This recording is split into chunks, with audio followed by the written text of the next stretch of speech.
Hello, my name is Lindsay Martinez, and I'm a master's student in the Texas A&M Department of Rangeland, Wildlife, and Fisheries Management. I'm in the Texas A&M course, ESSM 651, Geographic Information Systems for Resource Management. And I want to talk about my course project using GIS to provide information on recreational opportunities at the Lake Plateau in Montana. And those recreational opportunities I'm going to talk about today are hiking and fishing that my mom is doing in Montana right here. So the Lake Plateau, as you can see right here, is in the Custer-Gallatin National Forest of southern Montana, and it's just a little ways north of Yellowstone National Park. You can see from this screen grab from Google Maps that the Lake Plateau has a big variety of little mountain lakes dotted across the landscape. And all of these lakes sit between 9,000 and 10,000 feet of elevation. That's what makes it the plateau. So this area is a really fascinating area for recreation, given that it's got all these beautiful mountain lakes that you can hike around and fish in to see different types of trout. So the problem with the Lake Plateau is that there's not a lot of information about it from the US Forest Service about what kind of recreational opportunities are there. So it's something not a lot of people know about. Not a lot of people would know what they can do there and how they can visit. You can see from this map, there's some lake names, some possible hiking trails and contours, but that's a little bit hard to navigate if you're someone who's never visited before. And the US Forest Service does have some information for us about the Lake Plateau, but rather than great info about fishing and hiking and camping, we see rules for how to be acting appropriately in federal wilderness and how to not get in trouble with a grizzly bear.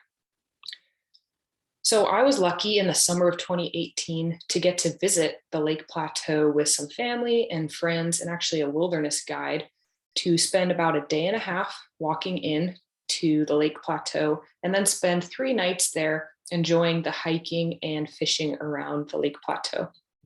I got to do base camping at Lake Pinchot, as you can see right here, named after Gifford Pinchot of the US Forest Service. And Lake Pinchot is one of the biggest lakes there with a big shoreline that you can base camp at. Here it is down there with my brother, my dad, and I with our fly rods. So I was lucky to get to go up there, have some information from guides, but not everyone has that opportunity. When I was at the Lake Plateau, I got to catch lots of rainbow trout. This is not a species that is native to Montana, but it's very beloved across our state. It's been introduced. It has a very cool purple color. Another species that you can catch at the Lake Plateau is the native cutthroat trout. It's the state's fish of Montana, and it can be recognized by this reddish orange sort of slash under its mouth. That's where it gets its name. It's very cool to get to catch the state fish in Montana. And different cutthroat species around the state also tend to be of conservation concern. Their numbers are dwindling because they have to compete for resources with these introduced rainbows. And they tend to hybridize with the rainbow trout. And that's kind of a waste of that, threatened cutthroat's reproductive effort. But it's quite a cool fish. It has the purple of the rainbow trout. It's got the cutthroat slash right there. And these can be called cutbow hybrids. When I was at the Lake Plateau, I caught almost exclusively this fish all the time, again and again. And when I went, I didn't even know that there was another type of fish there. I did not know about the golden trout until some of our friends actually caught some up there at the Lake Plateau. This is, again, not a native fish to Montana. It's an introduced one, but very beautiful, cool looking trout that you can catch if you're up on the Lake Plateau and if you know that it's there. So my research question for this project was, can I identify some suitable hiking routes up at the Lake Plateau where you camp at Lake Pinchot and then you take off to different lakes to ultimately pursue catching each of those 4 types of fish that I just described? And when I identify those hiking routes, can I characterize how far of a hike is it? How far do you have to go off trail? And what's the elevation gain? All this information allows you to hike and get to fishing like my dad's doing here. So ultimately, my goal is to provide a map and a data table of information to any possible Lake Plateau visitor So they have all the information they need to have an unforgettable trip up there, where they're familiar with all the types of fish and the ways to get there to them, and they can pursue all of them. And the motivation for doing this project is really threefold. The first is that I believe all Americans deserve easy access to information about their own public lands and the recreational opportunities there. Second, I think that by supporting really deep outdoor engagement, we can inspire people to develop a land ethic, land stewardship values, and that ultimately leads to better environmental conservation outcomes. And then finally, the Lake Plateau is a really amazing resource. And I believe that those different types of fish there and the hiking opportunities could be a big draw to bring in even out of state visitors to come fish there. And all of that fishing license money people have to buy is going to support conservation in Montana. So let me walk you through my GIS work. I had a couple different types of data. First, I had shape files and their associated attribute tables for streams in Montana, lakes in Montana, and the fish that are present there, and also Forest Service hiking trails from throughout the country. I accessed a geodatabase from the US Geological Survey that provided contour lines for Montana so I could know about elevations. And then finally, I got a base map of aerial imagery for the two counties that the Lake Plateau sits in. And I chose to find some outside aerial imagery rather than using a GIS built-in base map, because those base maps had a lot of snow and a lot of clouds, so it was difficult to see on the ground. So let me explain a bit about the methods I use to do my GIS work. First, I used ArcMap 10.7.1, and after I'd entered all of that data into ArcMap, I projected all of it into NAD 1993 UTM Zone 12 North, which is really commonly used around the US and seems to work for all of my data. I chose that the base camp should be at Lake Pinchot. So I selected that lake and created a 2-mile buffer around it, which I felt was a reasonable distance for excursions away from Lake Pinchot. Now I wanted my area of interest to be a square rather than a circle. So I used the feature envelope to polygon tool to create that square area of interest. As I said before, a lot of my data was for all of Montana or even for all of the United States. So I actually use that square of the area of interest to clip all the vector and raster layers just to that area of interest and not deal with all of the data outside of the Lake Plateau. Next, I started looking at where lakes and hiking trails were and then digitizing in GIS any suggested paths, some lines for off-trail hiking needed to get to lakes. I use the measuring tool to be able to see the distances of my both on and off trail paths. And I looked at contour lines to see elevation of different lakes and hiking trails. So right here is the map I created of the Lake Plateau. And you can see here that it has contour lines in light gray above the base map. And these lines are pretty tight around these sort of topographies of the mountains. But where the actual lakes are on the plateau, they're much more spread out, and that shows you that this is fairly flat. So in the white, and it's sometimes covered by other lines, are the US Forest Service hiking trails. So you come in this way for about a day and a half to get over to Lake Pinchot, and then those Forest Service trails take off this way towards Cimarron Lake. They loop around these rainbow lakes back to Pinchot with some different routes to leave this way. And the Forest Service trail goes to the south this way past Sunken Rock Lake. Another thing I did was color the different lakes present based on what types of fish live there. So if there were hybrids in that lake, I went ahead and colored it pink, and anywhere there's a hybrid fish, that's likely what you're going to catch in that lake. My purple lakes have introduced rainbow trout. The green ones, Sunken Rock, and over here, Dryad Lake, have golden trout, that very pretty fish. And then finally, the native cutthroat trout are in this reddish orange.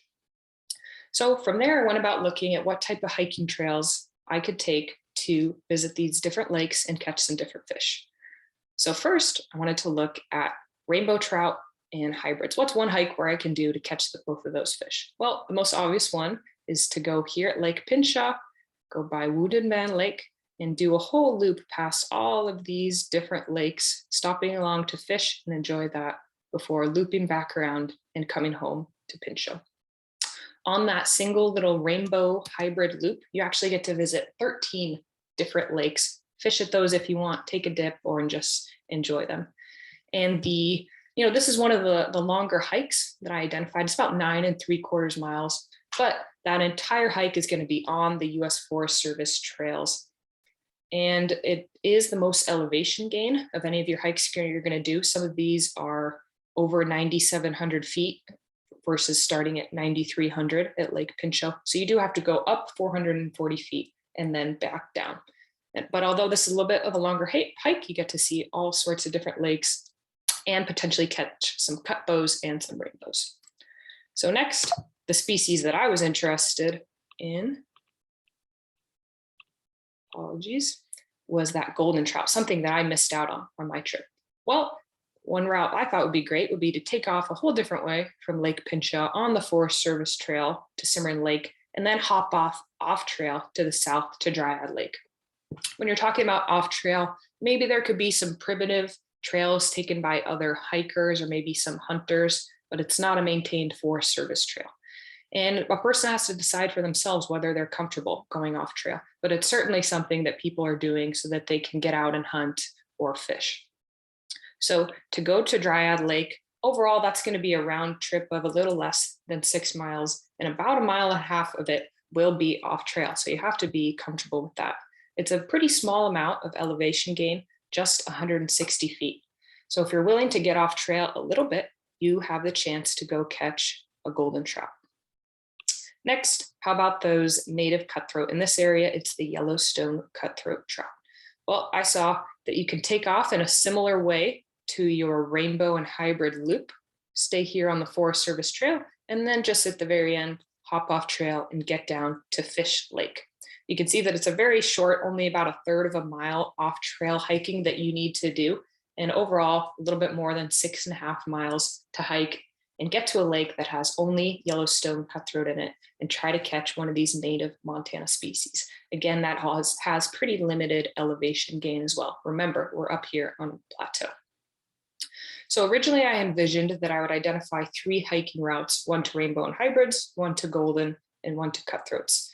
But I saw from this map that there's a cutthroat lake and a golden trout lake right next to each other. So maybe you could catch both in one day and then save another day to go home early, go back to somewhere you liked, hang out at Lake Pinchot, or maybe climb up a mountain. So I identified one more cutthroat and golden trout trail that would take you in a different way, south of Wounded Man Lake, off here, and then off the Forest Service Trail to Martis Lake and Sunken Rock Lake. That's going to be one of your your shortest hike, about 6.5 miles total. But again, you do have to be comfortable with going about 1.5 miles off trail to visit these 2 lakes and do a little bit of elevation gain.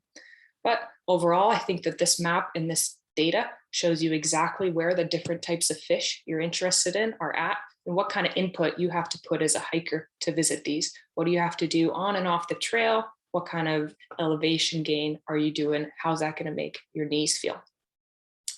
So to credit where I got all of my data for this, ArcMap 10.7.1, my GIS software was from Esri. I got my aerial imagery of Sweetgrass and Stillwater counties in Montana from the USDA Farm Service Agency Agricultural Imagery Program. The US Forest Service provided its hiking trails for all across the nation. Montana Fish, Wildlife, and Parks, which is our state agency, gave me information about lakes in Montana, what types of fish are there, and also a couple streams. And then the US Geological Survey gave me those contour lines where I found the elevation of different lakes and elevation gains for hikes. All photos were credited except for those that are my own from Montana. So thanks so much, and I look forward to seeing you on the trails and at the lakes of the Lake Plateau.